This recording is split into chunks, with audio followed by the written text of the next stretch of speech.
Join us as we explore Seattle with kids for 6 nights and 7 days in the summer. Seattle truly comes to life in the summer months due to great weather and uplifted moods. There's so much to do, and we did a ton. At Climate Pledge Arena, we saw a few different concerts, one with the kids and one for an adult date night. The sound was wonderful, and both the seats and the standing stadium area were great to watch the shows from.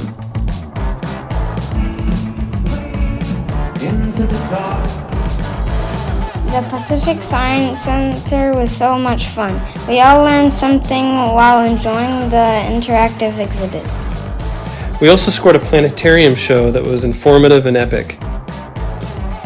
We did the laser show too, but personally it was a little more than my system could handle.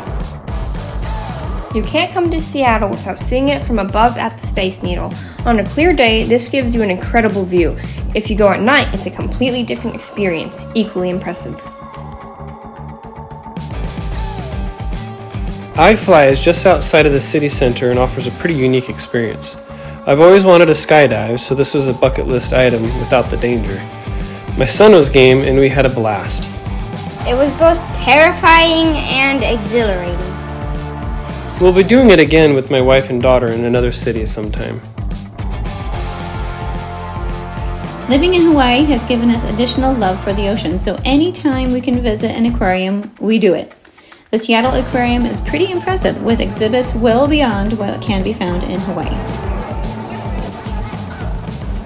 We missed going on the Seattle Great Wheel at Pier 57, but we did spend time down there eating and checking out the shops.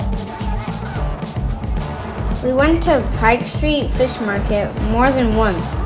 Watching them throw fish is a reason alone, but the shopping food makes it all a good reason to come for a half day at least.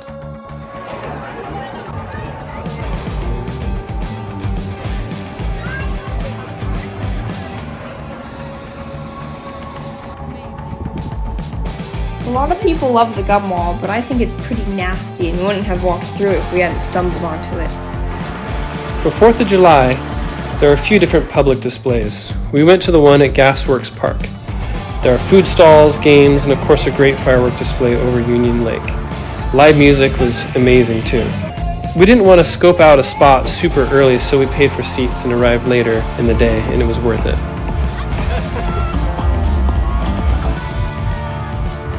T-Mobile Park is home to the Mariners, and we love a good baseball game.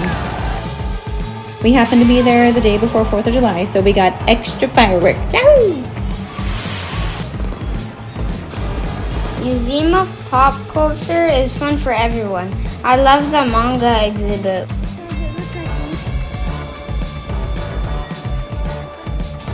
We love the Nirvana exhibit. I believe they're getting rid of this, which doesn't make a whole lot of sense. Another staple when visiting Seattle that has recently been closed is a Starbucks roastery. We prefer local mom-pop coffee shops, but the roastery was something special. And if you have more days, visiting the Olympic National Park is amazing. We have another video for that trip, where it took 6 full days to truly experience this massive park and its surrounding towns and sites. You can also shoot over to Whidbey Island, which is where we spent the bulk of this summer living on.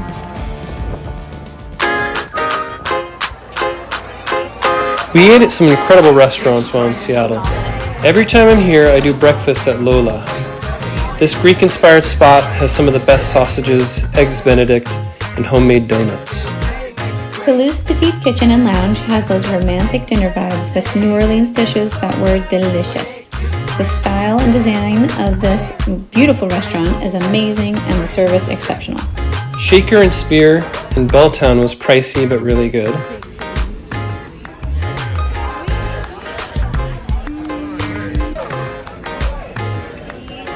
Chan Seattle is a little Korean gastropub we stumbled on and enjoyed.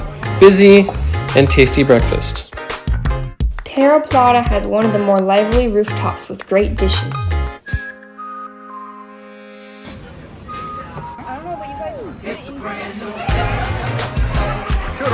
Another lucky find was Café Compagnie. a cozy French bistro with incredible breakfasts just steps from Pike Place Market. In Pike Market, we enjoyed the Athenian for clam chowder and fish and chips. Good, busy, a little too touristy, but fun. The Dozone Dumpling House had some amazing soup dumplings and had tossed noodles. Quick and inexpensive. Zeke's Pizza was fun and had some great pie. Excellent service. Montreux Thai has everything you would want from a little Thai restaurant.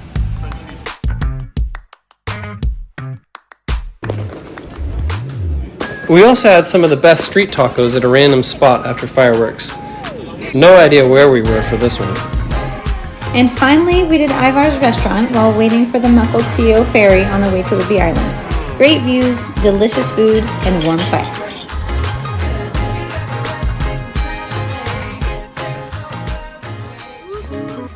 We did 2 nights at each hotel in order to experience some different areas and views.